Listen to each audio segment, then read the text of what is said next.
முன்னாடி ஜெயலலிதா அம்மா இருப்பாங்க, இவங்க தப்பு செஞ்சாங்கன்னா தட்டி கேட்பாங்க, அப்போ உடனே வந்து மக்கள் ஓட்டு போட்டுப்பாங்க. ஆனால் அதிமுக அப்படி இல்லை. இன்னைக்கு ஆட்சி அமைஞ்சு பிஜேபியோட சேர்ந்ததுனால மக்களுக்கு வேறு வழி இல்லை. அப்போ திமுக மட்டும்தான் சாய்ஸ் அப்படின்னு இந்த நேரத்தில் தான் தமிழக வெற்றி கழகம் உருவாக்கப்பட்டது.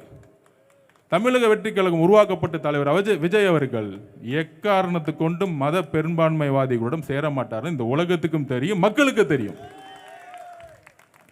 அவங்கள ஏன் எதுக்க மாட்டேங்கிறாங்க அப்படின்னு எப்போ பார்த்தாலும் நம்ம மேலே பால் தூக்கி போட்டுக்கிட்டே இருக்கிறது. எங்களுக்கு தெரியும் பிஜேபிக்கு 5% மேலே இங்கே வந்து ஓட் பேங்க் கிடையாது. நாங்கள் எதுக்கு நிற்கணும்? அதிமுகவுடைய ஓட் பேங்க் இங்கே ஷிஃப்ட் ஆயிருச்சு தமிழக வெற்றி கழகத்துக்கு. நாங்கள் எதுக்கு நிற்கணும்? இது முதலமைச்சரை உருவாக்கக்கூடிய சட்டமன்றம். எங்களுடைய ஒரே அரசியல் எதிரி திமுக. எம்ஜிஆர் எப்படி ஃபிக்ஸ் பண்ணாரோ நாங்கள் ஃபிக்ஸ் பண்ணிட்டோம்.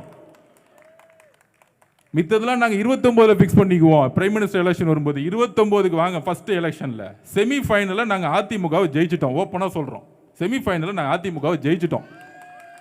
நான் ஒரு ஸ்போர்ட்ஸ்மேன், கிரிக்கெட் விளாட்றோம், இந்தியா விளாண்டுட்டு இருக்கோம். நாங்கள் இந்தியா செமிஃபைனலில் ஆஸ்திரேலியாவை ஜெயிச்சிட்டோம். அதுதான் அதிமுக. ஃபைனல்ஸ் அடுத்தது பாகிஸ்தான், அடித்து வெளுக்கணும், அவ்வளோதான். செமிஃபைனலில் தோத்தவங்களை பற்றி நாங்கள் எதுக்கு பேசணும்? இந்த அரசியல் எங்களுக்கு தெரியும், யாரை எதிர்த்து பேசணும், யாரை எதிர்த்து பேசக்கூடாது, எதுக்காக வந்து எங்கள் டைம் ஸ்பெண்ட் பண்ணணும், எதுக்காக பிரச்சாரத்தை உருவாக்கணும், யாருக்கு மக்களுடைய ஆதரவு இருக்குது, யாருக்கு மக்கள் எதிர்கட்சியாக பார்க்குறாங்க, யார் ஆளுங்கட்சியாக ஆக்க போகிறாங்கிறது மக்களுக்கு எல்லாம் தெளிவாக தெரியும். அப்போ திமுகவுடைய பிரச்சாரத்துக்கு இதுதான் கடைசியாக நாங்கள் சொல்கிறது. ஒன்றே ஒன்று, நாங்கள் செமிஃபைனலில் ஜெயிச்சு முடிச்சிட்டோம். இன்னுமேட்டு ஃபைனல்ஸ் தான். ஃபைனல்ஸ் என்ன? ஏப்ரல் மாதம் நடக்கக்கூடிய எலெக்ஷன். திமுக டிவிகே முடிஞ்சிச்சு, வேற யாருமே இல்லை. பக்கத்தில் லீடிங் போயிட்டே இருக்கும். இன்னைக்கு இந்தியா டுடே ரிப்போர்ட்ல 3%. அண்ணன் 3 மாசத்துல 30 டிஸ்ட்ரிக்ட் கலங்க முடிக்கும் பொழுது 10% லீடிங் போயிட்டே இருப்போம். Sweep election.